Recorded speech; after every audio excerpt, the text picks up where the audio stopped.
Hi, bonjour, je suis le professeur Marie Tableway. Welcome to another insightful episode of IFL-SC Global Academy. Today, remember, on this channel, we always talk about the SDGs, Sustainable Development Goals, especially SDG 3, 4, 5, and 13. Our platform is a platform for good, to educate, to teach. And we do that through the great agenda. Great. I mean, like great. Our platform is great. And so we teach through the great agenda, which is spelled GREAT. And it has to do with gender equality, reality into action, education and empowerment, action for climate, as well as training for the future. That's the platform that we use to train on this program. So, on the show today, I want to ask you a question. Why does sustainable wetlands, oceans, and coast matter for future generations? You know, it's very important to care about future generations. But to do that, we need to think of wetlands, oceans, why do they matter for future generations? And what are some of the challenges they face? You know, what innovative solutions can ensure that we sustain our oceans, our wetlands, and then our environment for the future generations? Well, before I do that, before I answer that question for you, please, you know what to do. Below, subscribe, click the button below, like us, give us a thumbs up, and then comment. We can interact on the comment section, of course, so that the volunteers, there's a team of volunteers working seriously day and night on this program, so that we can continue doing what we're doing and give you the best. Now, when you look at wetlands, oceans, coasts, they are very important for our survival. In fact, they are what you call the lifelines of the planet, of our planet, our beautiful planet Earth. Because what do they do for us? They regulate the climate, they regulate, they provide food for us to eat, they sustain all the livelihoods, they support the biodiversity. And yet, these wetlands, our oceans, the coastlines are very under immense pressure today. Pressure from pollution, pressure from overfishing. You know, in some oceans now, the fish is almost getting, some species of fish is almost getting extinct because of overfishing. And also because of climate change. Climate change has become a problem today. It's affecting the wetlands, affecting the oceans, and it's also affecting livelihoods. And because of unsustainable development, the way human beings are developing the earth today is also affecting the wetlands, it's affecting the oceans. Now, we've used a lot of words, wetlands, oceans, and all of that. What are they? Each time you hear wetland, what do we mean? Wetlands are what you can call Earth's natural filters. You know what the filter does. If you've seen a filter, you're using one in your house. So wetlands are filters. For those of you who don't know, wetlands are what you call nature's kidneys. When you see a human being, and we all have kidneys, you know the function of the kidney is very vital to the human body, to your system. If you have a kidney, you have to take very good care of it, because the job of a kidney is to filter, okay, to filter all kinds of toxins and pollutants. So that's exactly what wetlands do to our atmosphere, do to our earth, the planet Earth. They are nature's kidneys. They filter pollutants and they maintain the water quality, water that we drink, and the water in, on earth. It's these wetlands that maintain the quality. So because they absorb excess rainwater, they reduce the impact of floods. In areas where you have a lot of flood, the wetlands that will reduce the impact of floods. They are home to diverse species, including migratory birds, including fish, including amphibians. So that's what wetlands do. Now, if you look at let's take an example of a state like Bayelsa State in Africa. Now, Bayelsa State is predominantly a wetland, which means that it is located in the Niger Delta region of Nigeria, which is characterized by extensive mangrove forests, swamps, creeks, rivers, and you know that is very important. The state has a tropical rainforest climate with a very heavy rainfall and numerous water bodies. So it makes it one of the most waterlogged areas in Nigeria. So why are wetlands very important to a state like Bayelsa State? Wetlands of Bayelsa State play a crucial role in biodiversity conservation, in fisheries, local livelihood, but also present challenges such as flooding and difficult terrain for infrastructural development. Yeah, that is very common in Bayelsa State. Wetlands are ecosystems where water covers the soil. You know, you find an ecosystem where it's water that's covering the soil or is present near the surface for a significant part of the year. Now, you have in the wetlands, you have things like marshes, you have swamps, you have bogs, you have floodplains. So those of you who go around Bayelsa State, you live around there, you can observe that that's exactly what happens there. Wetlands are very crucial for biodiversity, for water purification, we said it, and climate regulation.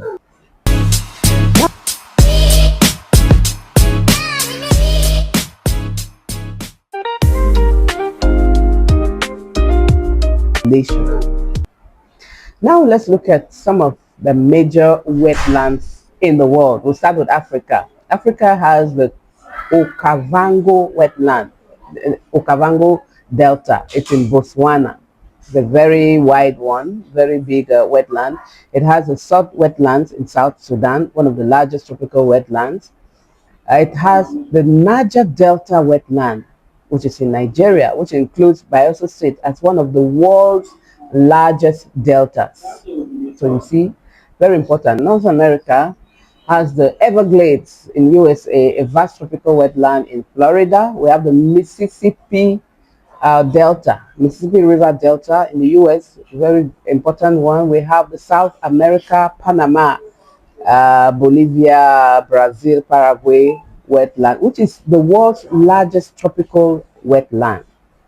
We have the Amazon River Basin, it's still in Brazil and neighboring countries, which include extensive swamps and floodplains, which is really the world's largest tropical wetland.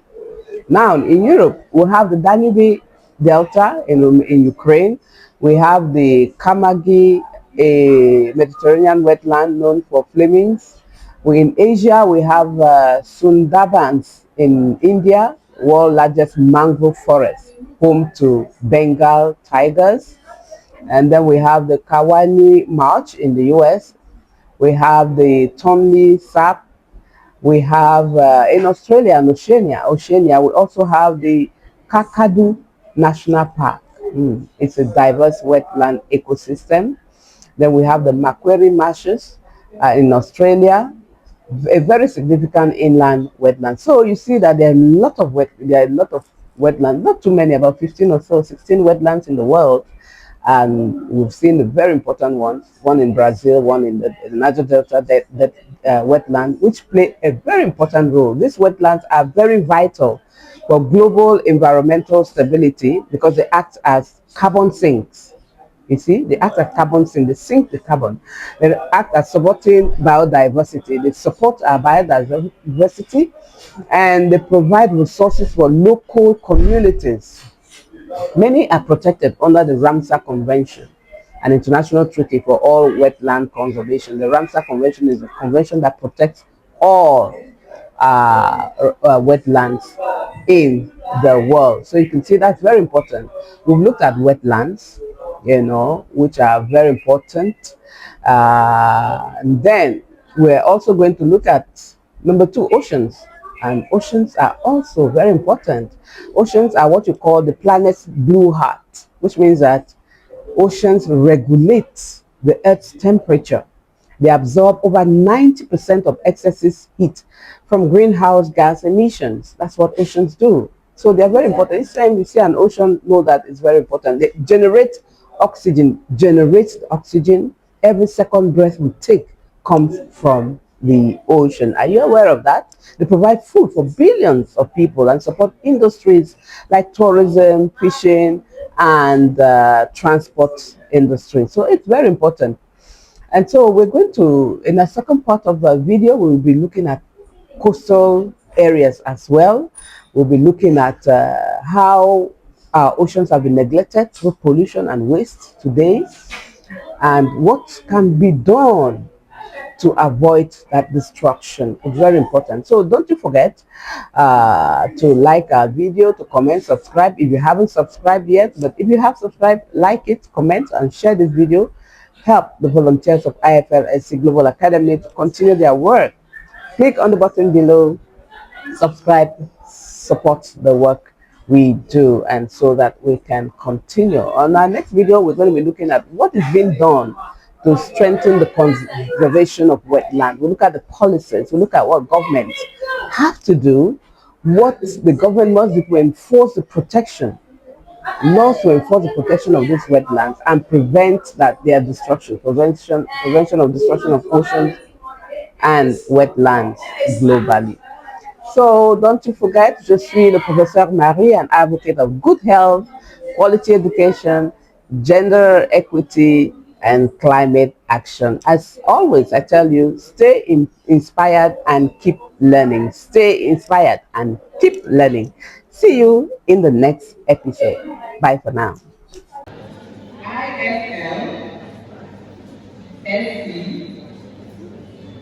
Global. I want to see that. Yeah, no, I mean, Faith Global, IFL Global Academy. Then search, launch research, and see what. Let me say, I can say to understand Napoleon. Ah, well, I told you, how many of you want to travel abroad here? Let me see your hand. If you want to go to France next week, none of you. If you want to go to the US, who wants to go to China? You want to go to China? Ni hao, sensitive. Who wants to go to Russia?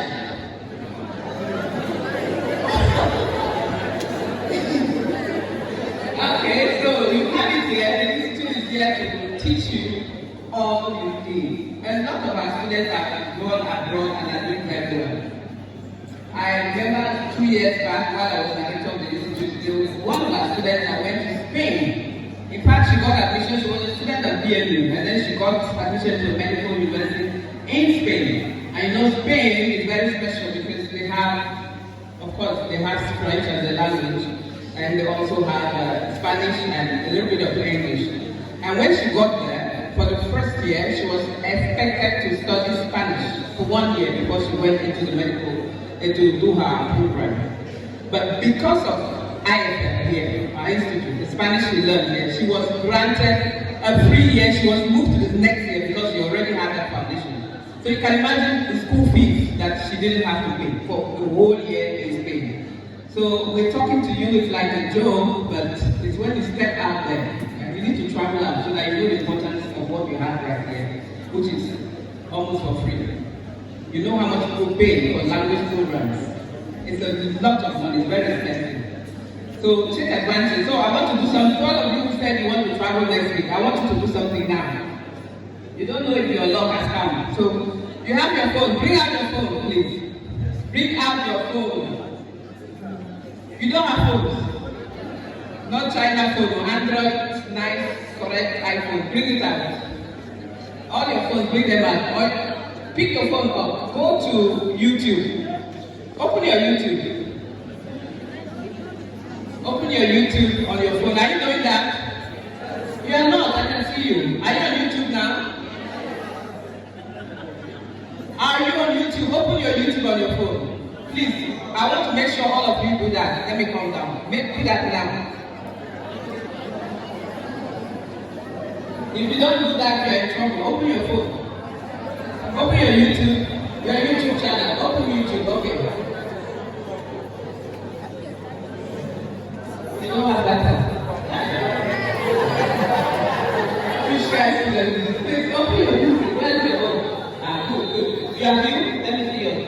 Good, fantastic. Use your own network or use your friend's network. Please, hotspot now. Give out your hotspot. Please give your own hotspot. You can be changing their life. Go ahead. I'm not your phone. Where's your phone? Oh, you're watching me. Open your YouTube. Go ahead, quickly. This is how you can search. Have you seen it? Okay. Have you seen it? come out? Open it and see. Open yours.